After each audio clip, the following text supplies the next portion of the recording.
tous, bienvenue à ce colloque. Donc, les questions qui sont posées par ce colloque prolongent celles qui ont été posées lors des séminaires du Centre d'Alembert, qui elles-mêmes faisaient suite à des initiatives multiples qui ont lieu depuis des années en relation avec les enjeux environnementaux et sociaux.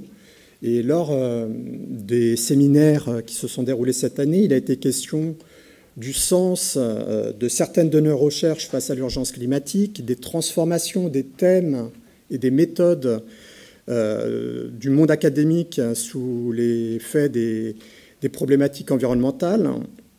On a abordé également la question des différents instruments et des infrastructures de recherche qui contribuent aux émissions de CO2 et qui contribuent également à l'urbanisation des terres agricoles. Nous avons abordé la question de la temporalité de la recherche, le temps long des sciences pour produire des résultats solides et parfois difficilement compressibles, même en contexte de crise et d'urgence permanente.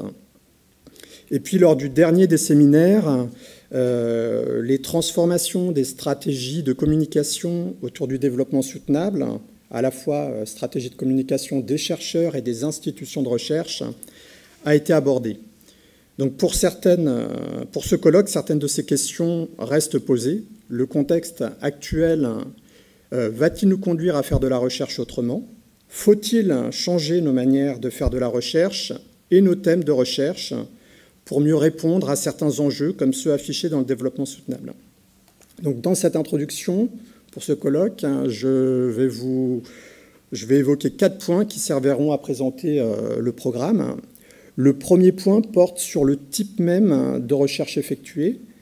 Certaines pratiques de recherche visent principalement à décrire le monde, à produire des observations précises, et d'autres participent à transformer le monde, par exemple en étudiant de nouvelles sources d'énergie décarbonées, en optimisant des objets, des pratiques, ou en essayant de réduire la vulnérabilité, de réduire des risques.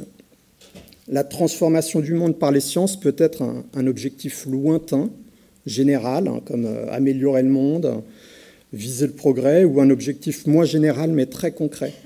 Et peut-être est-ce que c'est cette séparation que certains ont en tête en distinguant sciences fondamentales des autres manières de faire de la recherche.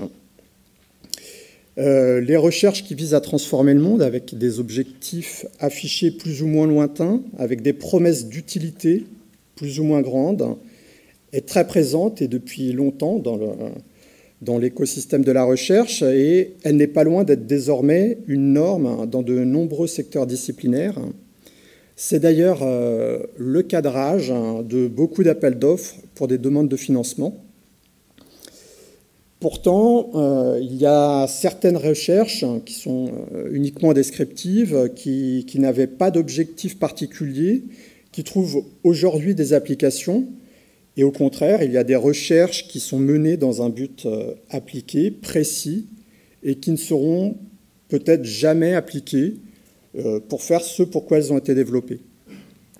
Donc l'imprévisibilité des résultats des recherches, l'intérêt de la diversité des sciences, l'importance de la connaissance pour la connaissance seront évoqués à travers des exemples, notamment dans la première partie de ce colloque. Le deuxième point que je veux aborder porte sur l'impact des sciences et des recherches en train de se faire. Un impact important de la recherche provient de ce qu'elle produit et dans la transformation du monde qu'elle permet. Par exemple, les modes de production d'énergie, fruits d'activités de recherche publiques et privées, ont largement influencé l'état du monde, dont les modes de vie. Le produit de ces travaux a eu et a toujours un impact environnemental majeur. On pourrait prendre plein d'autres exemples, comme le développement du numérique ou aussi la médecine. Il y a des exemples dans tout genre. En dehors des technosciences, les sciences humaines et sociales influencent également le monde. Par exemple, les concepts et les pratiques économiques participent à construire notre vision de la réalité. Il n'y a qu'à voir l'effet très concret sur la société et sur les institutions de recherche de notions comme investissement, budget, financement, utilité, crédit. Donc on hérite de la Terre, mais on hérite aussi des travaux antérieurs et des concepts qui ont été formés antérieurement dans le milieu de la recherche. Notre trajectoire future est contrainte par les recherches passées, par celles en cours et par celles que nous allons produire. Elle est conditionnée par l'économie des promesses qui mobilise des investissements, qui mobilise des communautés scientifiques et de nombreuses parties prenantes. D'un autre côté, parfois en réaction, des membres de différentes communautés de recherche se sentent de plus en plus concernés par les impacts de la recherche. Elles s'emparent de ces questions, les discutent et tentent d'insuffler de nouvelles pratiques. Et là, la question, c'est quelles pratiques mettre en œuvre? Jusqu'où les préoccupations environnementales peuvent-elles influencer les thématiques scientifiques? Du choix des thématiques de recherche à la modification des protocoles des expériences en passant par les processus d'achat des équipements, qu'est-ce qu'on doit changer? C'est autour de ces questions que va se dérouler la seconde partie de la matinée. Le deuxième point concerne donc l'impact important des sciences et la possibilité que nous, personnels de la recherche, nous avons d'influencer la transformation du monde, pas uniquement en tant que citoyens, mais aussi par nos recherches. Le troisième point porte sur des questions épistémologiques et éthiques, et c'est en partie en cela que sera consacré l'après-midi. Quand il s'agit de décrire le monde uniquement, d'influer peu sur son orientation et sa transformation, les chercheurs et les chercheuses n'ont de compte à rendre à presque personne. À partir du moment où il s'agit de transformer le monde en profondeur, la question de la responsabilité des recherches vis-à-vis des personnes impactées et de l'environnement peut être questionnée.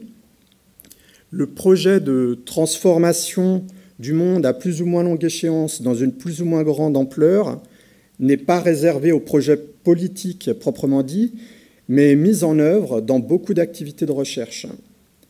Jusqu'où un groupe de chercheurs peut s'autoriser à transformer l'existant sans prendre l'avis de tiers, un comité d'éthique, un collectif citoyen, des représentants élus.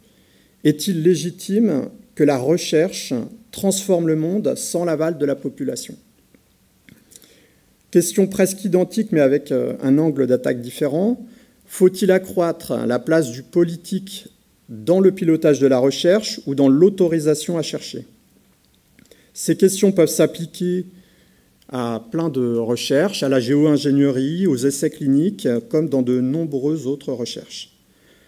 D'un point de vue plus épistémologique, quels sont les effets de la recherche engagée d'un côté et de la recherche pilotée de l'autre sur les pratiques et les résultats de la recherche?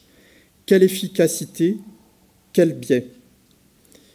L'autonomie de la recherche à définir ses sujets d'étude et les modes de validation de ces résultats a pu se construire lentement et de longues luttes sur la distance apparente avec des enjeux politiques. Elle a pu se construire aussi sur le rejet des effets négatifs de l'intrusion trop grande du politique et du religieux dans les recherches. Quelle articulation entre autonomie du monde académique et pertinence des recherches à conduire? Le quatrième et dernier point porte sur l'organisation de la recherche dans le cadre du développement soutenable. Ça sera l'objet de la dernière table ronde de la journée. Donc, dans un monde aux enjeux multiples et aux moyens limités, un des choix organisationnels est le fléchage des financements et des moyens. Cela conduit, au moins implicitement, à hiérarchiser les priorités entre les différents enjeux. Hiérarchiser des enjeux, c'est une question politique. Comment, au niveau d'un laboratoire, d'une graduate school, d'une université, d'un établissement de recherche, faire ces arbitrages sur les enjeux? Quel niveau de consultation des collectifs citoyens ou des comités d'éthique serait pertinent? Quelle procédure pour attribuer les priorités si des priorités sont données? Comment permettre la diversité des recherches et traiter tous les enjeux, y compris celui de la connaissance pour la connaissance?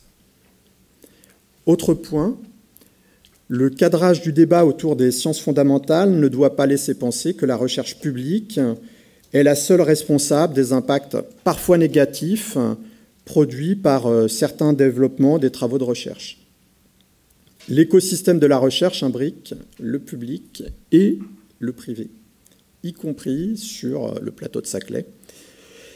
Quels sont les effets escomptés si on ne régule que les pratiques de recherche publique et pas de la recherche et développement privé? Quelles propositions de réorganisation de la recherche, de toutes les recherches, pourrait-on formuler? Dans les dernières décennies, les crises à répétition et l'urgence permanente ont organisé les emplois du temps du monde académique comme de la société dans son ensemble. Quelles conditions pratiques d'exercice de la recherche faut-il favoriser? Non seulement quelle autonomie, mais aussi quelle mise en œuvre de la science en société. Comment faire cohabiter urgence permanente et organisation pérenne? Donc pour finir, cette journée, ce colloque, apportera quelque chose si elle permet de poser de bonnes questions, si elle permet de faciliter et de prolonger la discussion, même au-delà de ce colloque, et si elle permet de formuler quelques propositions d'action pertinentes. Bon colloque.